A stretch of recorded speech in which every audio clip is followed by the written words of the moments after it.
always feel really embarrassed after those introductions. But I'm here to talk about the secret life of behavior change. In particular, you can send me feedback, which I will try really hard not to look at until after I get off stage at Aza. So I left FireFox at the beginning of this year, and it's a really heady thing to be like a 24, 25, 26-year-old and helping to ship product to 500 million people. So it's a lot to give up. And I left because I think each person has at least one passion. And it's our moral obligation to use that passion to make the world a better place. And a couple of years ago, I ended up dating this woman who was a diabetic. She was type 1 diabetic. And I hadn't ever really encountered this disease before. And it was strange, because she's a smart person. And her state of the art at dealing with this disease was taking her blood sugar levels and writing them down in a physical logbook. Now, she was a successful entrepreneur, sold her company, so she was technically very savvy. And despite that, the state of the art was writing down in a logbook. Walt Mossberg's a type 1 diabetic, same thing. This is crazy, because the thing that determines whether she lives or dies is staring at this column of numbers and trying to do any sort of insight. What's one thing I can do today that would make my life better than yesterday? She didn't know. And as you look around, this is a much bigger problem than just one person.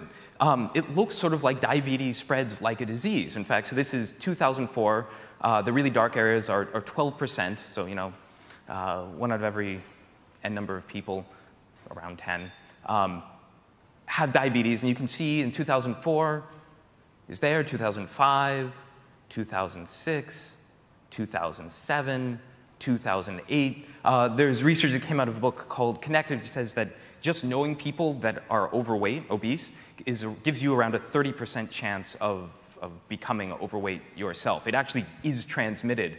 And this scares me immensely. And then worse, the CDC and United Health came out and said recently that by 2020, that number grows much bigger. By 2020, at least in the US, if you look at diabetics, it doesn't sound all that bad. That means half the beta cells in your pancreas are dead. Those are things that produce insulin. You won't make any more of those. That 52% of Americans will be diabetic or pre-diabetic. That means a kid born today, by the time she's in the kindergarten, the average kid, one of her 2 parents, will be diabetic. And that scares me no end. So you're like, all right, fine. So that's just Americans, they left us anyway, now they're fat, whatever.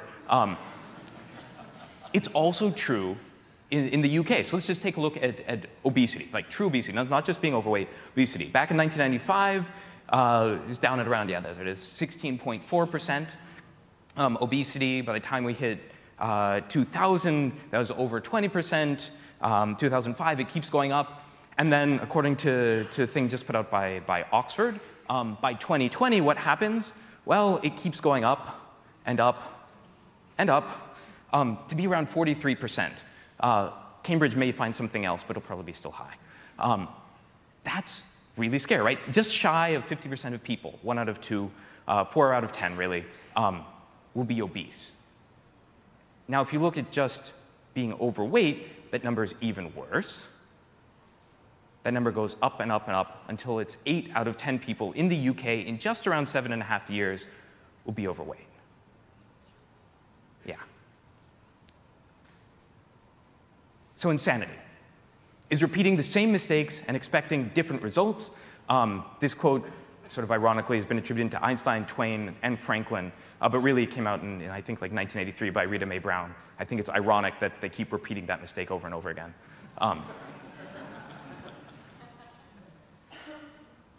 Our healthcare system, sort of worldwide, is repeating the same mistakes. We do the same thing and expect us to get better, and whatever we're doing now clearly is not working. So our healthcare system is, in fact, insane. One might even say clinically so. And I think the reason why is because we are always trying to solve the same problem, make people healthy, but that's the wrong problem to solve. And are you all sitting comfortably? Because I have a little story to tell.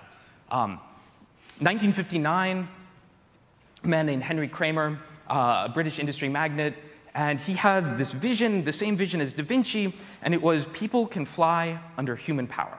right? Using the power of your own 2 legs. He said, I'll give you 50,000 pounds sterling, which is, I think, a little over 1.2 million pounds to today, if you can fly a plane under your own 2 power between 2 posts roughly half a mile apart. If you can do a big figure 8, it's yours.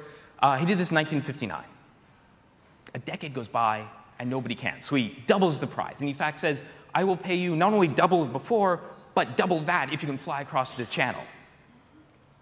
Many, many, many teams try, and nobody can succeed. Another decade goes by, or threatens to, with nobody solving this problem, until this guy, Paul McCready, in 1977 says, you're all being sort of idiots. You're solving the wrong problem. Quote, the problem is that we don't understand the problem. Everyone else is trying to solve the problem of human-powered flight. What does that mean? That means that they spend 12 months, 18 months making an airplane. They fly it. It crashes. They spend 6 months fixing it and trying again. You're learning too slow.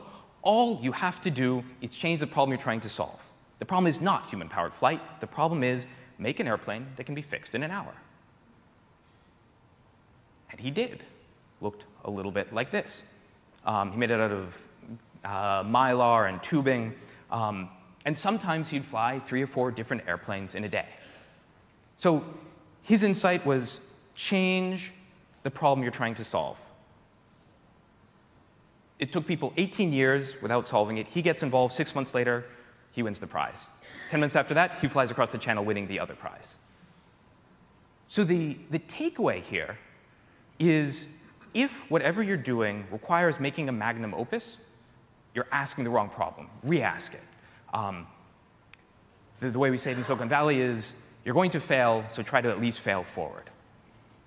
And the problem in health is that we do exactly this. When you think about behavior change, let's get people to eat a little bit healthier, you look at the interventions. Well, first you come up with a program that does it. That takes, say, a year. Then you put it into code. Then you have to put it into clinical trials. That takes another 2, 3, 4 years. And so by the time you find out that, of course, the thing you started with didn't really work in the first place, it's now been like 5, 6 years. Of course we're not going to learn. We need the equivalent of make an airplane that can be rebuilt in an hour, but in medicine. We're solving the wrong problem. So let me give you a very specific example. This, for people that don't know, is a VCR. How many of you have ever tried to program one? Yeah, this is probably the very last time that I can ever use this example. Right, so when you can't program a VCR, is it your fault? Or is it the person that made the VCR's fault? It's the designer's fault, of course. This thing's hard to use. Obvious. Both here and in the UK, only 22% of people don't finish their antibiotics course, right? So that creates all sorts of terrible superviri. And why? It's because people start to feel fine, so they think they're fine, so they just stop. And no amount of education, like most people will know what happens, has solved this problem. So is this people's fault that they don't finish it, or is it the design of our intervention's fault? Well, I think it's obvious. It's the design of our intervention's fault, because people are people are people. They'll always be people. So we have to change the way we deliver medicine and think about medicine for it to be truly effective. Another example is blood glucose. So I've been testing pretty much every day. Isn't that a nice, ominous sound? This thing takes blood. Just these things which prick people's fingers is around $1 billion industry in the US. No technology, just a spring. And generally how it works is you have this thing, goes like that. It's a strip. Then you hurt yourself. Ouch. Then blood comes out. Then you go like this. So diabetics have to do this.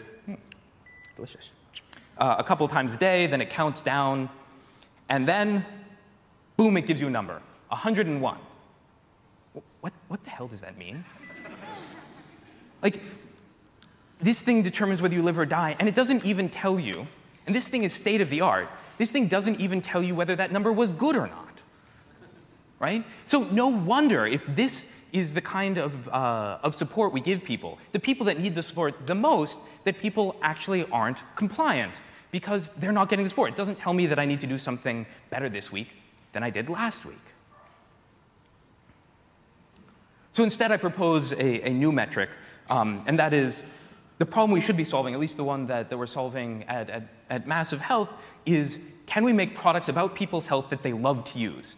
And because that's sort of hard to measure in the long term, it's really a much simpler thing. It's, do they smile while they're using the thing? Right? We actually measure, our KPI is shit-eating grins. About health. When was the last time you smiled, say, in a doctor's office? So, why did I get involved in doing this? It wasn't just diabetes. My entire family, as it turns out, is overweight. And I wanted to understand why. And my mother, in particular, is overweight. And if I'm truly honest, they're obese. That asterisk, by the way, is to remind me to tell you that that's not, in fact, my mom. And I wanted to understand why. So is it because she's dumb? And the answer is no. She helped start a palliative care unit at a hospital in San Francisco. She's a nurse practitioner. She's not dumb. OK. Well, is it that she's clueless? That's a turkey, by the way, but I don't know what he's holding. She's not dumb, and she's not clueless. She has to work at end-of-life care. She sees the negative ramifications, like at a very visceral level, for people that are overweight. So she really gets it, and yet she's still overweight. Why? And for that, I went back to cognitive psychology, behavioral economics, and it's really two things, right? It's delayed gratification, which people are terrible at, and time discounting, which is treating the value of now as different than as later. They're really the same phenomenon. So here's an example of delayed gratification. The IQ test was developed in order to predict whether kids will be successful later in life. Turns out it's not a terribly useful, as a predictor above a certain level, everything's the same, doesn't really tell you whether to be successful. The Marshmallow Test is way more successful at predicting whether somebody will be successful later in life. What is the Marshmallow Test? It's childhood torture. You give a child a marshmallow and you say, I'm going to leave the room for 15 minutes. When I come back, if you haven't eaten the marshmallow, you get another marshmallow. Twice the Bentham utility. Amazing. And if you've eaten the marshmallow, that's fine. You just don't get another one. And then you walk out and see what happens. The kids that, you'll see, this is pretty much child torture. The kids that manage to not eat the marshmallow, oh yeah.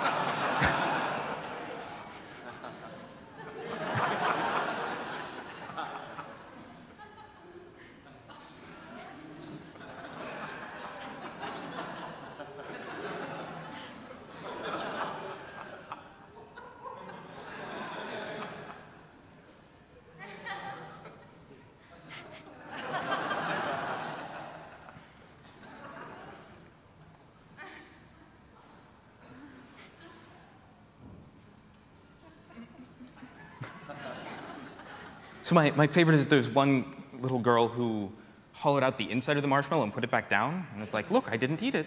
I'm pretty sure she's a politician now. So the kids that don't eat the marshmallow, they're almost universally successful later on in life because they have delayed gratification. They weigh less, all those things. The kids that don't, or that do eat the marshmallow, it's a much more mixed bag. Really interesting predictive test. And time discounting is the phenomenon where when you ask a smoker if they know that smoking, this is probably a contentious thing to do in the UK, will take years off their life, they're like, yeah, I know that, but it comes at the end of my life. You're like, it doesn't work that way. But that's time discounting, right? Like, I'll take my enjoyment now over something bad happening in the future. Fine, I value now differently than I value the future. You can see the same thing for New Year's resolutions. Do you guys do that over here? Yeah, all right. Where you have this expectation at the beginning of the year that I'm going to do something amazing, and I'm going to look like this at the end of the year because I'm going to work out and eat right. But in reality, you end up looking more like this, which, strangely enough, is a real picture. So here it is. The one secret, I think, to behavior change and to solving many of these problems, conveniently, my time is up. It's not, is this. And it's the feedback loop. And it's the thing that helps you overcome delayed gratification. When I think about designing in health, I think about using that marshmallow test as a design koan. How can you help kids overcome eating or not eating that marshmallow? So why is it that my mom has trouble with her weight? It's delayed gratification, in particular because when she eats a piece of cake, her body doesn't feel any different at the end of the day, right? And instead she gets this awesome instant dopamine hit of delicious mouthfeel with like whipped cream on top. And it's the incremental cake that she does or does not eat over the course of weeks and months that makes her fit or fat. And people are really bad at making those sorts of evaluations. So the feedback loop for her body is broken. And we have to add that back in. Same thing with the antibiotics. People start to feel fine, therefore they think they're fine. We have to add back in a feedback loop so they know what they're doing. This is the reason why things like Zynga and Facebook are so powerful. A real-world example of this is that everyone knows that it's bad for the environment to drive. Does that change the behavior? No, not really. It's much more about the wallet. But the Prius did something interesting. They introduced this big screen display with the miles per gallon in big letters, and it does change the way people drive. This small group of people became hypermilers, and a whole bunch of other people do unsafe things like rolling through yellow lights to optimize an integer they don't care about. BMW did a test car where they took their car and they made that display even more prominent, and they had to stop it halfway through because the rates of accidents spiked. And it wasn't because people were just staring at the thing all the time. No, it's because people made a whole bunch of small, poor decisions, like going through yellow lights, or not hitting the accelerator when they should have, or not hitting the brakes when they should have, so that they can increase their integer. So that's interesting, because that shows that people will put themselves in mortal danger for the sake of a feedback loop. For an integer they don't care about, they will die. So if that's true, they are certainly willing to make themselves healthy for the same metrics. I think that's the core insight. And these feedback loops, as I said, you can see them all over Silicon Valley. Amazon found that for every 100 milliseconds they made pages load faster, their sales went up by 1% because people got that gratification faster. They could view more. 100 milliseconds is half the human reaction time. So it's not as if you can really tell, but people can. Google found that for when they reduced page load by 0.5 seconds, all searches and page views and ad revenue went up 20%. These are real effects. World of Warcraft, Foursquare, Twitter, email, all of these things are similar. And in fact, Twitter and email are particularly bad because they are essentially perfect Skinner boxes. They give you random rewards. Roughly speaking, when you have a random reward versus a constant reward, you get 2 to 3 times the amount of dopamine squirted into your brain, giving you pleasure, which is why when you're even meeting with an old friend, you'll like sneak off to the bathroom to go check your BlackBerry to see if you have a message. You won't really read it, you just sort of like, oh, I have one. Except, I guess, not the last couple of days. So let's go back to the antibiotics thing. How would we redesign it in sort of a high-level way to make people actually finish it? Here is well, we have to add back the feedback loop. Here is, I think, a terrible idea that will never work, except it would change people's behavior. And that is, I found a pair of hands on the internet and added this big brown blotch. And here's the proposal. When you go to get your antibiotics course, your doctor stamps your hand with a brown blotch and tells you that only after you finish your antibiotics course will it go away. And you can sort of slowly see it faded. And you better believe that people would finish the antibiotics course. In fact, if you put this thing on somebody's forehead, they would like take the entire bottle at once. But that's a form of feedback loop, right? It makes it visible. It's something you care about, you see, and you'll optimize for it. That's a feedback loop. Let's take a look at another one. How do we help people not speed? A couple interesting feedback loops make this really easy. So the one that we see around the US all the time are signs like these: speed limit 25, and then your speed right below it. Right? So it's giving you instant feedback on how you're doing. You know what you should be doing and what you actually are. There's some social feedback going on because you know other people can see that number. There's probably a slight fear that it's going up to Big Brother. As far as I know, it isn't. And that increases compliance immensely. Right? And all it's doing is telling you how fast you're going. It's giving you a little bit of feedback. In Japan,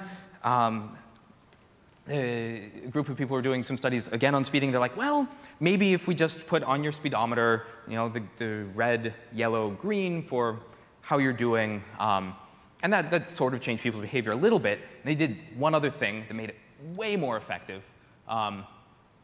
They made the needle bend to look like it really wanted to be over someplace. You know that thing when you're like in school and somebody draws a circle and it doesn't really connect and you get that OCD, like, I want that to connect. Well, this is essentially that. It bends, and nobody wants a needle on their gauge to be bent. And so everyone just sort of kept speeding up or slowing down until it was straight. Way more effective than the colors, because you're giving it some sort of anthropomorphic feedback.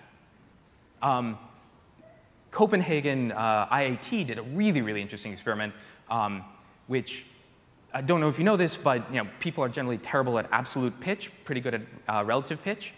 Tempo, people are really, really good at. If I ask you to sing a song, you'll sing it within 4% of the real tempo.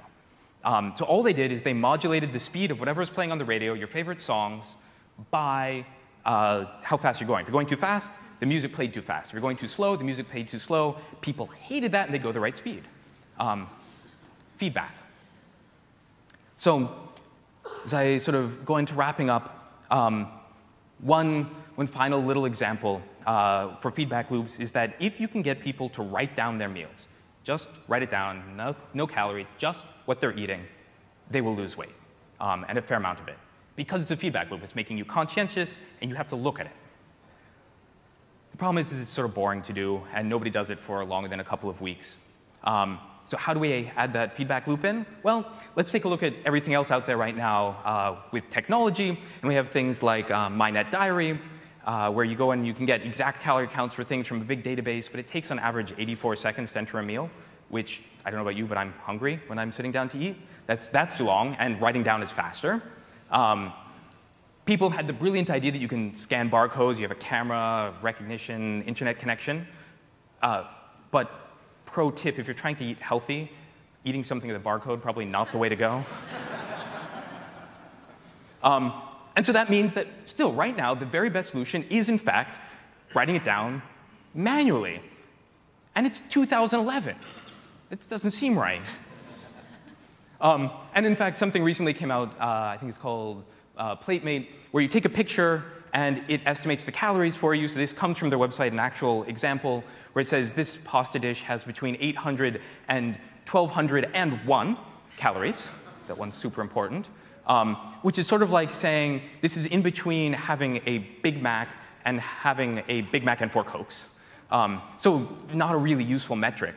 So we're trying to take everything that I've been talking about, and in a couple weeks we're releasing an experiment. You can go sign up for it here, that tries to apply all these techniques we're doing with behavior change and feedback loops to a real problem. It's not the big problem we're trying to solve, but it's a way of failing early, failing often, or maybe even succeeding. So that's a little screenshot of it. So we need a design renaissance in health, because if we don't have one, if we don't change health to work the way we do, in 7.5 years we'll be here, and we'll be here. And I don't think we can afford to be that way. So let's bring everything we know about consumer technology and data processing to healthcare. Otherwise, things will be very, very dire. Thank you.